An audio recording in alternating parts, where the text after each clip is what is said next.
সবার খাওয়া প্রায় হয়ে আসছে, তাই ভাবি কিচেন মায়ের হাতের পায়েস আনতে যাচ্ছে। ভাবি কোথায় যাচ্ছ? এই তো কিচেনে মা আজ নিজের হাতে সবার জন্য পায়েস রান্না করেছে। বসো, আমি নিয়ে আসছি। দাঁড়াও ভাবি, তুমি কি একা সবারটা আনতে পারবে নাকি? চলো আমিও যাচ্ছি।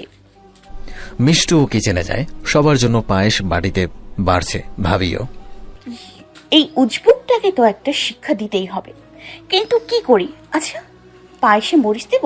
না না বাবা, যদি সেদিনের মতো কিছু করে। না থাক, অন্য কিছু ভাবতে হবে। কিন্তু কি, উফ, এখন আমার মাথায় কিচ্ছু আসছে না। কেন আমার ভালো বুদ্ধিগুলো কি সব গরু চড়াতে গেল নাকি? ধ্যাট আইডিয়া, এটা করব। একটা বাটি নিয়ে ওকে পায়েস নিয়ে ইচ্ছে মতো লবণ মেশাতে লাগলাম, সাথে আমার পছন্দের গান গাইতে লাগলাম। মন ভালো নেই তাই কুত্তা তরাই, তবুও সে আশেপাশে ঘুরে 12 মাসে। চামচ দিয়ে নাড়তে নাড়তে, এই মিষ্টু, কি করছো? এত লবণ কি কেউ খেতে পারে? আর তোমাকে কে বলেছে এতে লবণে হয়নি? ভাবি, এত চাপ নিচ্ছ কেন? চাপ লেনে কা নেহি দেনে কা হে, কুছ সমঝে? কি করতে চাইছো তুমি? সিম্পল রিভেঞ্জ নিচ্ছি তোমার এই বাদর দেবরের থেকে। সবাই সামনে আমাকে কিভাবে লজ্জায় ফেলে বলো, তার উপর বলে আমার নাকি পেট খারাপ। এত কিছুর পরেও যদি প্রতিশোধ না নিই, তাহলে কি হয় বলো? কিন্তু কোনো কিন্তু টিন্তু না। তুমি তোমার দেবর ফুপি আর ঠিনারটা নিয়ে যাও। আমি নিয়ে গেলে ওই কান কাটা শিয়ালটা বুঝতে পারবে, কিন্তু ঘাবলা আছে। তুমি দিলে বোকাটা বুঝতেও পারবে না। তারপর ভাবি আর মিষ্টু মিলে সবার সামনে পায়েসের বাটিগুলো রেখে খেতে বসলো। সবাই পায়েস নিয়ে খেতে শুরু করেছে। সবাই খুব প্রশংসা করছে কাব্যর মার। মিষ্টু খেয়ে দেখলো সত্যি মা খুব ভালো রান্না করে। তাদের সবার কথা শুনে কাব্য মুখে দিল কিছু বলতে যাবে। কি রে ছোট ভাইয়া, তুই পায়েস মুখে দিয়ে এমন মুখ করেছিস কেন লো? তোর কি এখন আর মায়ের হাতের খাবার ভালো লাগছে না নাকি? তোর বউয়ের হাতের খেতে ইচ্ছে করছে? কাব্য কোনো রকম গিলে নেয়। ওই, তুই এত কথা বলিস কেন রে? তোকে আমি বলেছি নাকি এই কথা? তা নয় তো কি, তাহলে তুই খাচ্ছিস না কেন? ওই চুপ থাক, এই তো খাচ্ছি আমি। ছি আল্লাহ, কি এগুলো, এত লবণ কেন? সবাই এটা কিভাবে খাচ্ছে? আমি মনে মনে ভাবতে থাকলাম। মিষ্টুর দিকে তাকাতেই মিষ্টু একটা চোখ মারে। হ্যাঁ বুঝেছি, সবই মেয়ের কাজ, আমাকে টাইট দেওয়ার জন্য এমন করছে। নাড়াও চান্দু, দেখাচ্ছি মজা। কিন্তু এখন খাবার টেবিল থেকে তো উঠতে পারবো না, সবাই আমাকে নিয়ে মজা করবে। কিন্তু এটা তো মুখেই দেওয়া যাচ্ছে না, লবণের বিষ মনে হচ্ছে। কিছু করার নেই, খেতে তো হবেই। কাব্য অনেক কষ্টে কয়েক চামচ মুখে দিয়ে জরুরি ফোন করতে হবে বলে উপরে চলে যায়। এই উপরের মানে মরে যাওয়া না, কিন্তু নিজের রুমে গিয়ে বমি করতে শুরু করে। আর এতক্ষণ এসব দেখে টিনার রাগে ফুসফুস করছে। মিষ্টু ব্যাপারটা বুঝতে পেরে একটা দুষ্ট হাসি দেয়। সবাই খেয়ে চলে যায়, কিন্তু এতক্ষণ কাব্য আর মিষ্টুর এসব দেখে রাগে ফুসছিল, তাই কিছু খেতে পারেনি। পেয়েচারে টিনা এখন একটু করে খেতে শুরু করে। ভাবি, ওনার রাখা পায়েসের বাটিটা ফেলে দিও না, ওইটা আমি খাবো। শুনেছি যদি কেউ কাউকে সত্যিকারের কাছে পেতে চায়, আপন করতে চায়, তার এটো খাবার খেতে হয়। তাহলে নাকি সত্যি সত্যি সেও তোমাকে ভালোবেসে আপন করে নেয়। হ্যাঁ হ্যাঁ, আমিও শুনেছি। শুধু তাই না, যদি সে মানুষটা একটু মিষ্টি জাতীয় খাবার, হয়তো যে মেয়ে খাবারটা খাবে সেটা যদি তার কাছে লবণাক্ত লাগে, তো বুঝে যাবে সে মেয়েটি ওই ছেলেকে খুব তাড়াতাড়ি পেয়ে যাবে। কিন্তু সে খাবারটা সম্পূর্ণ খেতে হবে, একটু রেখে দিলে চলবে না। সত্যি বলছো তুমি? হ্যাঁ, এটা আমার দাদি বলতো। ওয়াও, তাহলে তো খুব ভালো হয়। কিন্তু আমার পেট তো এখন ভরে গেছে, কি করব? কোনো ব্যাপার না, খাবারটা টেবিলে থাক। আমি বরং টেবিলে যে খাবারগুলো বেঁচে গেছে ওইগুলো কিচেনে রেখে আসি, আর কিচেনটাও একটু পরিষ্কার করি। তাহলে আমার পেটটাও একটু খালি হবে, কি বলো? আচ্ছা ঠিক আছে, চলো আমিও তোমার সাথে গিয়ে কিচেনটা একটু পরিষ্কার করে দিই। আমি আর ভাবি কিচেনে চলে আসি, আর দরজার পেছনে লুকিয়ে দেখতে চেষ্টা করি এই শাকচুনিটা কি করে। হোমা, যা ভেবেছিলাম তাই। শাকচুনিটা এদিক ওদিক তাকিয়ে বাটিটা হাতে নিয়ে খেতে থাকে। প্রথমে মুখে দিয়ে বমি করতে ধরে, কিন্তু আবার তা গিলে ফেলে, আবার খুশি মনে খেতে শুরু করে। ওর অবস্থা দেখে ভাবি হাসছে। জোরে যাতে হাসতে না পারে সেজন্য মুখ চেপে ধরে আছি। ভাবি যা বলেছিল এ তো তার থেকেও বাজে খেতে। আচ্ছা, এটার মানে এই নয় তো যে আমি খুব তাড়াতাড়ি কাব্যকে পেয়ে যাব? আল্লাহ, প্লিজ কাব্যকে আমার করে দাও, প্লিজ প্লিজ প্লিজ। পাওয়াচ্ছি তোমাকে পেতনি কোথাকার। তোকে তো আমি এক লাথি দিয়ে ইন্ডিয়া পাঠিয়ে দিব, ডাইনি বুড়ি। টিনা এই খাবার খেয়ে অবস্থা খারাপ, কিন্তু কি করবে? বমি করলে যদি কাব্যকে পেতে দেরি হয়। না, তার থেকে না একটু কষ্ট করলো। টিনা যেতেই ভাবি জোরে জোরে হাসতে শুরু করলো। উফ মিষ্টু, তুমিও পারো বটে। বেচারি। একদম ওই শাকচুনিকে বেচারি বলবে না। ওর সাহস কত বড়! আল্লাহর কাছে আমার স্বামীকে চাচ্ছে। এই বুদ্ধিটা যদি আরো আগে আসতো তো আরো বেশি করে লবণ দিতাম ওই বজ্জাত বেটির জন্য। কিছু পোড়া পোড়া গন্ধ পাচ্ছি মনে হচ্ছে। ভাবি তুমি যদি আর একটা কথা বলতো, ওই পায়েস আমি তোমাকেও খাওয়াবো বলে দিলাম। কিন্তু তোমার ওইসব মিথ্যা কথা শুনে ওই রাক্ষসীটা তো সব খেয়ে ফেলেছে। আমি আর পাবো কোথায় যে খাবো? টিনা খাবার টেবিলে ফোন রেখে গিয়েছিল, তাই আবার ফিরে এসে ফোনটা নিতে গিয়ে ভাবি মিষ্টুর সব কথা শুনে রাগে ফুসফুস করতে থাকে। আমাকে বোকা বানানো? আমাকে? খুব সাহস বেড়েছে না মিষ্টু তোমার? দাঁড়াও, দেখাচ্ছি মজা। আমার সাথে চালাকি না তোমার। আমি এমন অবস্থা করব যে কেঁদে কুল কিনারা পাবে না। যারা আজ তোমাকে মাথায় করে নাচছে, দুদিন পর যদি এরা তোমাকে মাথা থেকে ঝেড়ে না ফেলেছে তো আমার নামও টিনা না। অনেক হয়েছে, এবার রুমে যাও, তোমার বরটা নিশ্চয়ই অপেক্ষা করছে। না ভাবি, আমি যাব না। গেলেই রাক্ষসটা আমাকে খেয়ে ফেলবে। না, এটা হতে পারে না। নেহি নেহি, এ নেহি হো সকতা। এটা আমি কি শুনছি? আমাদের বীরবালিকে ভয় পাচ্ছে? বাবা, ভাবা যায় এগুলা? মোটেও না। আমি কাউকে দেখে ভয় পাই না। তোমার দেবর আর কি এমন যে ভয় পেতে হবে? বরং তোমার দেবর আমাকে দেখে ভয় পায়, বুঝেছো? কে কাকে দেখে ভয় পায়? হঠাৎ কাব্য পেছন থেকে বলে ওঠে। কাব্যকে দেখে ভাবি কেটে পড়ে ওখান থেকে।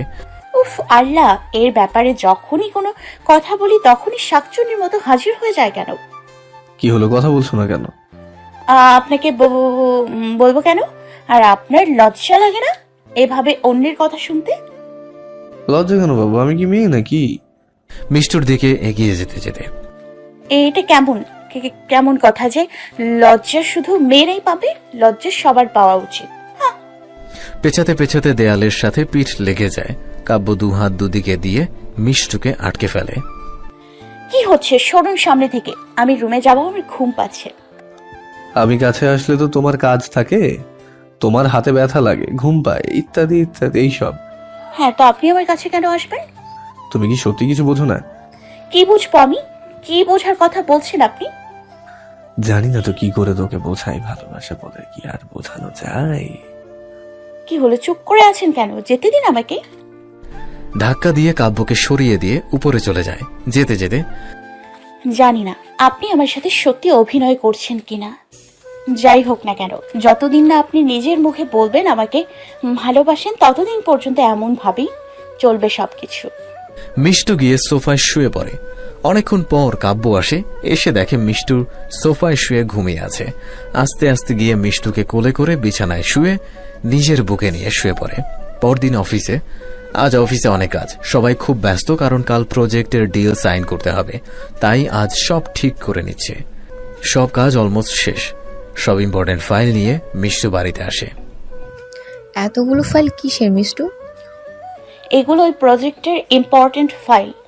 কাল ডিলটা সাইন হবে, তাই এগুলো বাড়িতে নিয়ে আসলাম। ও আচ্ছা, ঠিক আছে, তুমি যাও, ফ্রেশ হয়ে আসো, আমি খাবার দিচ্ছি। আর এই কাব্য কোথায়? উনি গাড়ি পার্কিং করে আসছেন। আচ্ছা যাও। মিষ্টুও চলে যায় নিজের রুমে, গিয়ে শাওয়ার নিয়ে নেয়। টিনা উপরে দাঁড়িয়ে মিষ্টু ভাবির সব কথা শুনে শয়তানি হাসি দিয়ে নিজের রুমে চলে যায়। মিষ্টুর রুমে এসে দেখে কাব্য মাথায় হাত দিয়ে চুল টানছে, চোখ বন্ধ, বিছানায় শুয়ে আছে। কোটটায় বিছানায় ছড়িয়ে রেখেছে, জুতোও খোলেনি। মিষ্টু কাব্যর পাশে বসে। কি হয়েছে আপনার? মাথা ব্যথা করছে?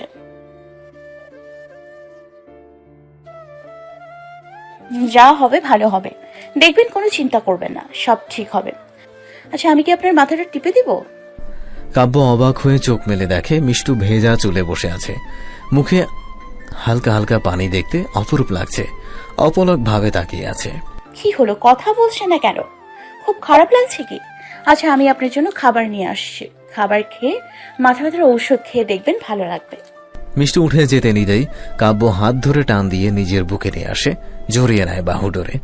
মিষ্টুর চুল দিয়ে মুখ ঢেকে যায়, সেগুলো কানে পেছনে গুজে দেয়। কি করছেন? আপনার না মাথা ব্যথা করছে? আমি ঔষধ, কিন্তু মিষ্টু আর কথা বাড়ায় না, চুপচাপ কাব্যর বুকেই শুয়ে হার্টবিট শুনতে থাকে। কিছুক্ষণ পর উঠে কাব্য ফ্রেশ হতে চলে যায়, আর মিষ্টু নিচে গিয়ে ভাবিকে সাহায্য করে সবাইকে খেতে দেয়। খেয়ে যে যার রুমে চলে যায়, ঘুমিয়ে পড়ে সবাই। কিন্তু মিষ্টুর ঘুম আসছে না কিছুতেই। চিন্তায় তার ঘুম আসছে না। কালকের কথা ভেবে খুব টেনশন হচ্ছে। কিছুক্ষণ বারান্দায় বসে থেকে আবার রুমে আসে, ল্যাপটপ, ফাইল এগুলো নিয়ে কিছু করতে বসে। বারান্দার দরজাটা লাগিয়ে লাইট জ্বালিয়ে কাজ করতে থাকে। প্রায় রাত 3:30টার দিকে ল্যাপটপ বন্ধ করে রুমে আসে। এখন একটু নিশ্চিত হলো, ফাইল ল্যাপটপের ব্যাগে তুলে শুয়ে পড়ে। সকালে সবাইকে খাবার দিয়ে রুমে আসে। কাল রাতে দেরিতে ঘুমানোর জন্য উঠে দেরি হয়ে গেছে। তাড়াতাড়ি উঠে ভাবিকে সাহায্য করতে গিয়েছে, তাই এখনো অফিসের জন্য রেডি হতে পারেনি। দৌড়ে ওয়াশরুমে গিয়ে শাওয়ার নিতে যায়। এখন সবাই খাবার টেবিলে আছে। টিনা উপর থেকে দেখে কাব্যর রুমে যায়। এখন কেউ নেই, তাই চুপি চুপি টিনা এসে মিষ্টুর ব্যাগ থেকে ফাইলগুলো বের করে নষ্ট করে দেয়, যাতে এই প্রজেক্টটা ওদের হাতছাড়া হয়ে যায়। যেহেতু ফাইলগুলো মিষ্টুর কাছে, তাই খুব সহজে সবাই মিষ্টুকেই দোষারোপ করবে, ওকে ভুল বুঝবে। এমন হতে পারে কাব্য মিষ্টুকে ছেড়ে দেবে, ভাবতেই খুশিতে নাচতে ইচ্ছে করছে টিনার। মিষ্টু, এবার তোমার কি হবে গো? আমাকে লবণাক্ত পায়েস খাইয়েছিলে না, এবার বুঝবে কত লবণে কত তিতো। আমার কাব্যকে তো আমি নিজের করে ছাড়বই, তুমি কিচ্ছু করতে পারবে না। সম্বিভূত করেছো না আমার কাব্যকে, এবার সব কিছু আমি শেষ করে দিব। এই প্রজেক্টটার উপর কাব্যরও অনেক কিছু নির্ভর করছে। তোমাকে কিছুতেই এত বড় ভুলের জন্য ক্ষমা করবে না। এতদিন কাব্যর ভালো রূপ দেখেছো, আজ খারাপটাও দেখবে। টিনার রুম থেকে বের হতেই নিলেই মিষ্টু বেরিয়ে আসে। টিনাকে দেখতে পায়। টিনা আপু, তুমি এখন এই রুমে কি করছো? টিনা ভয়ে একটা শুকনো ঢোক গিলে মিষ্টুর দিকে ফিরে তাকায়। আমি তো তুমি তো কি? তো না, মানে আসলে কি হলো, এমন আমতা আমতা করছো কেন? কোথায় আমতা আমতা করছি? আর তোমাকে বলতে হবে কেন? এটা শুধু তোমার রুম নাকি? এটা আমার কাব্যর রুম। আর কাব্য আমাকে বলেছে আমার যখন ইচ্ছা আসতে পারি, তাই আমি কাব্যকে ডাকতে এসেছিলাম খাবার জন্য, বুঝেছো? ও তাই?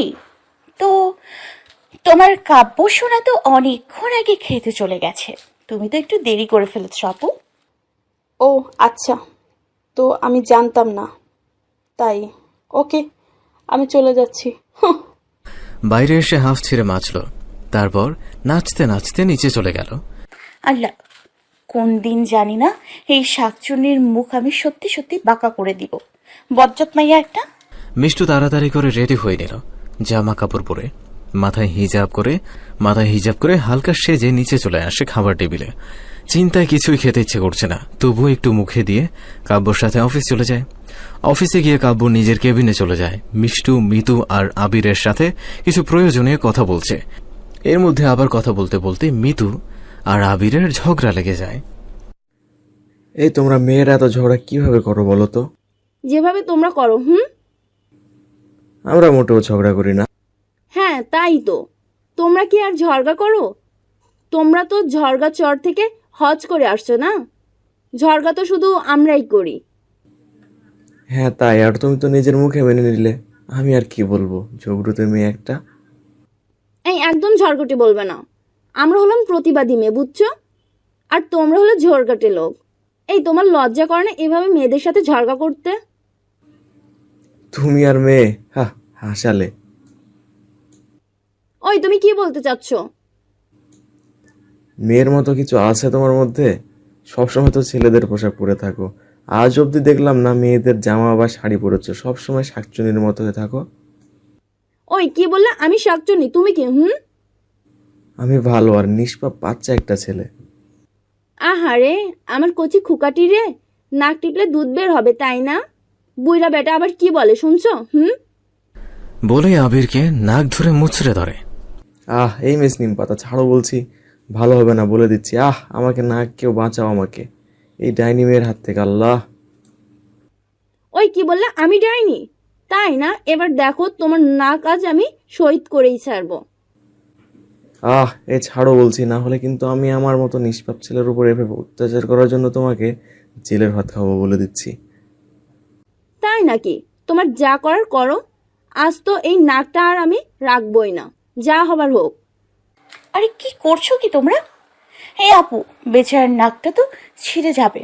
এবার ছাড়ো আপু প্লিজ, লক্ষ্মী আপু আবার ছাড়ো প্লিজ, অনেক কষ্টে ছাড়লাম নাকটা। উফ। মিষ্টু তুমি ওর হয়ে কথা বলছো? আরে আমি কারোর হয়ে কথা বলছি না, আমি তো শুধু নাক ছাড়াতে এসেছি। বেচারার নাক ছাড়া কেমন বাজে লাগবে বলো? এখন এই ছেলেটা বেচারা হয়ে গেল আর আমি? আরে তুমি আমার উপর রেগে যাচ্ছ কেন? রাগ করবো না তো কি? তুমি কেন ওকে বাঁচাবে? আমাকে যে এতক্ষণ এত কথা বললো সেটার বেলায় তো কিছু বললে না। বলবে কি করে? আমি তো এখন পর হয়ে গেছি। ভালো থাকো তুমি এই বাদর ছেলের সাথে, আমি চলে যাচ্ছি। আরে এই আপু দাঁড়ো, ধ্যাৎ, চলে গেল। আরে আমি করলামটা কি? একে আপনি হাসছেন কেন? এতক্ষণ কান্না করে যাচ্ছিলেন আর এখন পাগলের মতো হাসছেন। কোথায়? আমি তো হাসছি না।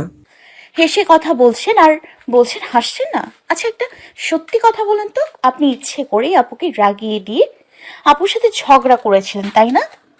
তোমার কাছে মিথ্যা বলবো না, ওকে রাগাতে না আমার খুব ভালো লাগে। এখন তো ওর সাথে ঝগড়া না করলে আমার দিনই ভালো যায় না। আপনি তো খুব বজ্জাত লোক, শুধু শুধু আমার আপুটাকে রাগিয়ে দিলেন। দাঁড়ান, আমি এক্ষুনি গিয়ে আপুকে সব বলে দিব। যেতে ধরে অমনি আবির মিষ্টুর হাতটা ধরে ফেলে। আর এতক্ষণ কাব্য মিষ্টুর কেবিনের ফোনে অনেকবার ফোন করে, কিন্তু মিষ্টু ফোন তুলছে না। তাই দেখে কাব্য বেরিয়ে আসে আর এসে দেখে আবির মিষ্টুর হাত ধরে আছে। রাগে চোখগুলো লাল হয়ে যায়। দূর থেকে এই দৃশ্য দেখতে থাকে, কিন্তু কিছু শুনতে পায় না। এই না প্লিজ, ওকে বলো না, না হলে ওই মেয়ে আমাকে বিনা তেল ছাড়া মশলা ছাড়া খেয়ে ফেলবে। আর খাবে তো পরে, এখন যদি ওটা জানে তাহলে যেটুকু নাক অবশিষ্ট আছে ওটা আর থাকবে না, কেটে ছেড়ে ফেলবে গো, প্লিজ বলো না। আপনি আপুকে এত ভয় পান? পাবো না যে মেয়ে, আল্লাহ। মিষ্টু এবার জোরে হাসতে থাকে আর আবির মুগ্ধ হয়ে মিষ্টুর হাসি দেখছে। আবির যে মিষ্টুর হাত ধরে আছে সেটা মিষ্টুর খেয়ালই নেই।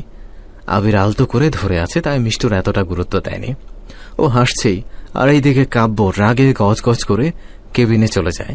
মিষ্টু তাকিয়ে দেখে আবির পলকহীনভাবে মিষ্টুকে দেখছে। এবার মিষ্টুর হুঁশ আসে, আবিরের দিকে তাকিয়ে হাত ছাড়িয়ে নেয়। আবিরও তাড়াতাড়ি হাত ছেড়ে দেয়। সরি মিষ্টু। ইটস ওকে বলেই চলে যায় নিজের কেবিনে। এদিকে মিতু রেগে ওয়াশরুমে রাগে গজগজ করছে। হঠাৎ আয়নায় চোখ পড়ে। অফিসের আয়না নিজেকে খুঁটিয়ে খুঁটিয়ে দেখছে। আবির তো সত্যি বলেছে, মেয়েদের মতো তো কোনো সাজ নেই ওর। প্যান্ট শার্ট কোট, আবার সেগুলো ছেলেদের। কেমন ছেলে ছেলে একটা ভাব চলে আসছে ওর মধ্যে। কেন জানি না আজ আবিরের কতগুলো মনে করে ভালো লাগছে, নিজেকে মেয়ের মতো সাজতে ইচ্ছে করছে। কেন তা জানানি, কিন্তু হঠাৎ করে লজ্জা ভর করে মুখে। মিতু লজ্জা মাখা হাসি দিয়ে নিজের কেবিনে চলে যায়। কাব্য, মিষ্টু, আবির, মিতু, ম্যানেজার সবাইকে নিজের কেবিনে ডাকলো। ইম্পর্টেন্ট ফাইলগুলো নিয়ে আসতে বলল মিতুকে, কিন্তু ফাইল তো মিতুর কাছে নেই। সপ্তকাল মিষ্টু নিয়ে গিয়েছিল নিজের সাথে। এটা কাব্য জানে না। সবাই হাজির হলো কাব্যর রুমে। কাব্য এখনো মিষ্টুর উপর অনেক রেগে আছে, তাই মিষ্টুর দিকে না তাকিয়ে সবার উদ্দেশ্যে বলে,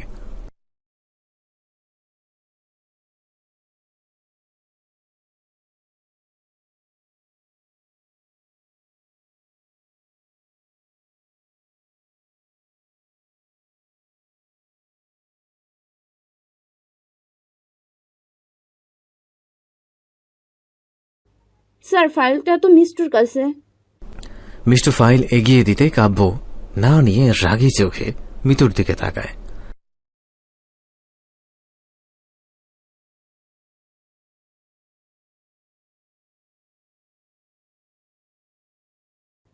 সরি স্যার, অ্যাকচুয়ালি প্রজেক্টটা মিস্টুই প্রেজেন্ট করবে, তাই ওকে দিয়েছিলাম। নেক্সট টাইম যেটা আপনার কাজ আশা করি সেটাই আপনি করবেন। জি স্যার। তো মিস মিষ্টু, আপনাকে ফাইল দেওয়ার জন্য ইনভাইট করতে হবে নাকি? নো স্যার, এই যে ফাইল। কাব্য ফাইল নিয়ে দেখতে শুরু করে। সবগুলো ফাইল দেখে রেগে ফাইলগুলো ছুঁড়ে মারে।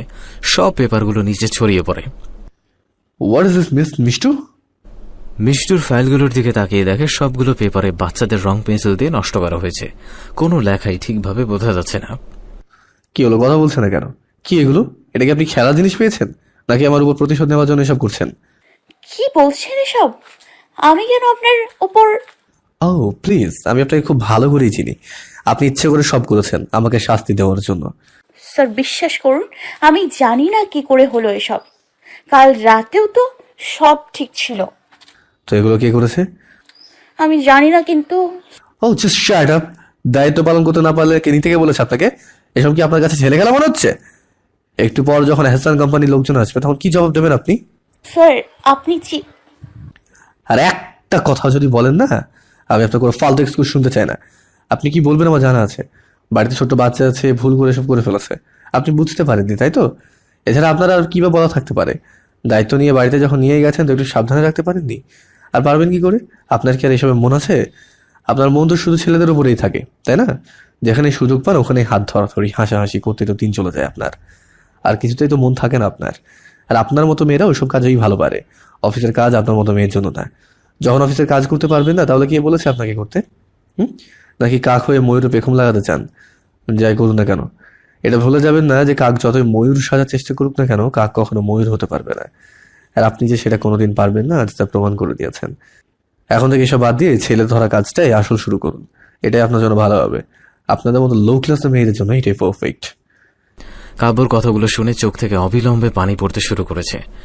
এতদিন তো সবটাই মেনে নিয়েছে, কিন্তু আজ অফিসের লোকের সামনে ওর চরিত্রের যে সার্টিফিকেট দিচ্ছে, এটা কিছুতেই মেনে নেওয়া যায় না। স্যার আপনি জাস্ট শাট আপ। আমি আপনার সাথে কথা বলছি না? আর হ্যাঁ, এখানে আপনার গার্লফ্রেন্ডের সাথেও না, আমি আমার স্টাফের সঙ্গে কথা বলছি। আপনার গার্লফ্রেন্ডকে কথা শোনাচ্ছি বলে যদি আপনার খারাপ লাগে তো অফিস থেকে বের হয়ে যেতে পারেন। কাব্যকে দেখে বা ওর কথা শুনে মিষ্টু মোটেও অবাক হচ্ছে না, কারণ ও জানে এটাই কাব্য। কিন্তু কাব্যকে কোনোদিন আর মনে থেকে মেনে নিতে পারবে কিনা মিষ্টুর জানা নেই। আজ সত্যি সত্যি মিষ্টু কাব্যকে নিজের মন থেকে বের করে দিয়েছে। আজ কাব্য আবারও ভেঙে চুরে দিয়েছে ভেতর থেকে মিষ্টুকে। কিন্তু ভেঙে পড়লে চলবে না। এখন হয়তো চাইলেও প্রতিবাদ করতে পারবে না মুখে, কিন্তু কাজে তো করতেই পারে। চোখ মুছে ফেলল। স্যার আপনি এভাবে একটা মেয়ের আবির, আপনি চুপ করুন প্লিজ। স্যার আমার কথা। আমি আপনার মতো মেয়ের সাথে কথা বলতে চাই না। বের হয়ে যান চোখের সামনে থেকে। আপনাকে আমার আর সহ্য হচ্ছে না। ওকে ফাইন স্যার, আমার মতো মেয়েকে আপনার সহ্য করতে হবে না, বাট আমার কথাটা একটু শুনুন প্লিজ। মিস মিতু, আপনি মিস মিষ্টুকে নিয়ে এখনই বের হয়ে যান এই কেবিন থেকে। আর হ্যাঁ মিস মিষ্টু, আমি আর আপনাকে আমার অফিসে দেখতে চাই না। আপনার মতো মেয়ের এই অফিসে কাজ করার কোনো যোগ্যতাই নেই। মিতু মিষ্টুকে নিয়ে বের হয়ে যায়। স্যার এখন কি হবে? ওনারা তো যে কোনো সময় চলে আসবে, আর আমাদের কাছে তো এই ফাইলের আর কোনো কপিও নেই। উফ। চোখ বন্ধ করে বড় বড় কয়েকটা নিঃশ্বাস নিয়ে ম্যানেজারের দিকে তাকায়। ওরা আসলে কথা বলে দেখুন একটু সময় পাওয়া যায় কিনা। ঠিক আছে স্যার, ওরা আসলে আমি কথা বলে দেখব। ঠিক আছে, আপনারা এখন আসতে পারেন। আবির ম্যানেজারের কেবিন থেকে বের হয়ে যায়। কাব্যর এখন নিজের উপর রাগ উঠছে, মিষ্টুকে এসব বলার জন্য না। ওর কাছে ও যা বলেছে ঠিক বলছে। মিষ্টুর হাত অন্য কেউ কেন ধরবে? আর যখন ধরল তখন কেন আবিরকে থাপ্পড় মারল না? কেন কেন তখন আবিরের হাত ধরে হেসে কথা বলল? তাই যা করেছে ঠিক করেছে। সবাই ছিল বলে গায়ে হাত দেয়নি, না হলে থাপড়ে গাল লাল করে দিত। কিন্তু এখন এসব ভাবলে চলবে না, প্রজেক্টটা নিয়ে ভাবতে হবে। এসব ভেবে আবার রাগ উঠল, কেন নিজে ফাইলের কোনো কপি করে রাখেনি। এখন ভাইয়াকে কি বলবে? ভেবেছিল বাবাকে সারপ্রাইজ দেবে, কিন্তু সব শেষ হয়ে যাচ্ছে, আর কিছুই করতে পারছে না। একটু সময়ও তো নেই যে কিছু করবেও। তবু চেষ্টা করে দেখছে, ল্যাপটপ অন করে দেখছে কিছু করতে পারে কিনা। মিষ্টু কেবিন থেকে বের হয়ে এসে ওয়াশরুমে ঢুকে মুখ চেপে কান্না করছে। মিষ্টু দরজা খোলো প্লিজ। এই মিষ্টু, আমার কথাটা শুনো। আবির আসে, ওখানে এসে শুনে আবিরও দরজা ধাক্কা দিতে লাগে। এই স্যার কিন্তু আজ বেশি করে ফেলেছে। হ্যাঁ মানছি ফাইলগুলো নষ্ট হয়েছে, কিন্তু ও তো আর ইচ্ছে করে করেনি। এহসান কোম্পানির লোক আসলে তো আমরা সব বলে বুঝিয়ে একটু সময় নিয়ে সব ঠিক করতে পারি। একটা প্রজেক্টের জন্য একটা মেয়ের চরিত্র নিয়ে কথা বলবে সবার সামনে, এটা কি করে করতে পারে এই লোকটা? এখন এসব বলার সময় না, মেয়েটাকে বের করো, আমার ভয় করছে। এই মিষ্টু দরজাটা খোলো প্লিজ। এই মিষ্টু, তুমি স্যারের কথা কিছু মনে করো না, আমরা সবাই জানি তুমি তেমন মেয়ে না, প্লিজ তুমি দরজাটা খোলো। মিষ্টু চোখে মুখে পানি নিয়ে নিজেকে স্বাভাবিক করে বের হয়ে আসে। মিষ্টু তুমি ঠিক আছো? হ্যাঁ, আমার কি হবে, আমি একদম ঠিক আছি। তুমি হাসছো কেন, আমি হাসতে পারি না নাকি? আমার হাসা বারণ আছে? মিষ্টু তুমি সত্যি ঠিক আছো তো? হ্যাঁ রে বাবা, আমি একদম ঠিক আছি। আপু, আবির সরি, আমার জন্য আপনাদের কথা শুনতে হলো। I am really sorry for that. পাগল তুমি। না, পাগল হতে যাব কেন? হ্যাঁ, পাগলি হতে পারি। তুমি সত্যিই পাগলি। মিষ্টি ম্যাম, এহসান কোম্পানির সবাই চলে এসেছে। ওকে, ওদের বসতে বলুন, আমি এক্ষুনি আসছি। স্টাফ চলে যায়। মিষ্টুও নিজের ল্যাপটপটা বের করে একবার দেখে নেয়। হ্যাঁ, সব ঠিক আছে। কিন্তু কি বলবো ওদের, আমাদের কাছে তো ফাইলটার কোনো কপিও নেই। কে বলছো নেই? মানে? মিটিং রুমে চলো, তাহলে তোমাদের সব মানে টানে বুঝে যাবে। আসি, বাই। তোমরা তাড়াতাড়ি চলে এসো, বাই। মিষ্টু চলে যায়। এই মেয়েটা সত্যি খুব অদ্ভুত, এত কিছুর পরেও কিভাবে একটা মেয়ে হাসতে পারে? আমি জানি মিষ্টু যতই হাসি মুখে কথা বলুক না কেন, ওর মনে যে এখন কি চলছে সেটা ওর মুখে না বললেও আমি ঠিকই বুঝতে পারছি। ও হ্যালো মিস নিমপাতা, কোথায় হারিয়ে গেলেন? চলুন মিটিংয়ে গিয়ে দেখি মিষ্টু কি করে। মিটিং রুমে হ্যালো অল। এহসান কোম্পানির এমডি এহসান সাহেব মিষ্টুকে দেখে দাঁড়িয়ে যায়। আবির আর মিতুও রুমে ঢোকে। আরে মিষ্টুমা, তুমি? আসসালামু আলাইকুম আঙ্কেল, কেমন আছেন? ভালো মা, কিন্তু তুমি এখানে কি করছো? আমি এই অফিসে জব করি uncle. Are you kidding me? No uncle, I am serious. আমি সত্যি এখানে জব করছি। But how can possible that? সব কিছুই সম্ভব আঙ্কেল, যদি মানুষ চাই তো। মা, তুমি ঠিকই বলছো। আমি বুঝতে পেরেছি তুমি নিজে কিছু করে দেখাবে বলেই এসব করছো। খুব ভালো মা, খুব বড় হও মা, দোয়া করি। থ্যাঙ্কস আঙ্কেল, তাহলে শুরু করা যাক প্রেজেন্টেশন। তার কোনো প্রয়োজন নেই। তুমি নিজে যখন প্রেজেন্টেশন তৈরি করেছো, তো এবারও আমরা অনেক মুনাফা করব। আমি তো চোখ বন্ধ করেই ডিল সাইন করে দিতে পারি। না আঙ্কেল, আমি এভাবে ডিলটা চাই না।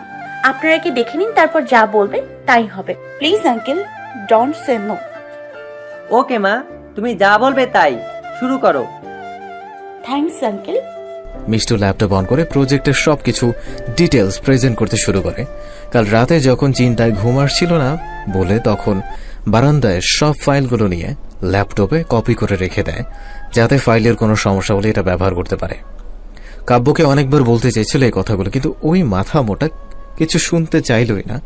কত বাজে বাজে কথা শুনিয়ে দিল। স্বামী বলে কিছু করলো না, হলে থাপ্পড় দিয়ে দাঁত ফেলে দিত। অনেক ইচ্ছে করছিল 2-3টা থাপ্পড় মারতে, কিন্তু এখন কিছু বলল না। কিন্তু এটা প্রতিশোধ তো নিবেই সে। সময় আসলে সব সুধে আসলে বুঝাবে মিস্টার কাব্য চৌধুরীকে অপমান কাকে বলে এবং কত প্রকার কি কি সব বুঝিয়ে দিবে।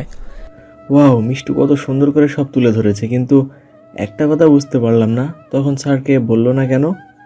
মিতুকে ফিসফিসিয়ে বলছে। কি করে বলো তো, ওকে বলতে দেওয়া হয়েছে। ঠিক বলেছো। আচ্ছা, এহসান সাহেব মিষ্টুকে চিনে কিভাবে? আমি জানি না, এখন চুপ থাকো প্লিজ। আমাদের এই প্রজেক্ট নিয়ে যা পরিকল্পনা আছে আমি আপনাদের সামনে প্রেজেন্ট করলাম। এখন আপনারা বলুন আপনাদের কেমন লাগলো। তোমার প্রেজেন্টেশন কখনো ভালো না লেগে পারে? আমার খুব ভালো লেগেছে। আমি এই ডিলটা সাইন করব, আর এক্ষুনি। আপনারা কি বলেন, যারা ওনার সাথে এসেছেন? হ্যাঁ, আমাদের কাছে আইডিয়াটা খুব ভালো লেগেছে স্যার। আপনি এটা ফাইনাল করুন, এতে আমাদের লাভই হবে ইনশাআল্লাহ। Thanks both. ডিলটা ওরা সাইন করে দেয়। এখন কাব্যর সাইন লাগবে, তাহলেই ফাইনাল হয়ে যাবে। কংগ্রেচুলেশন মিষ্টুমা। Thanks and congratulations to uncle.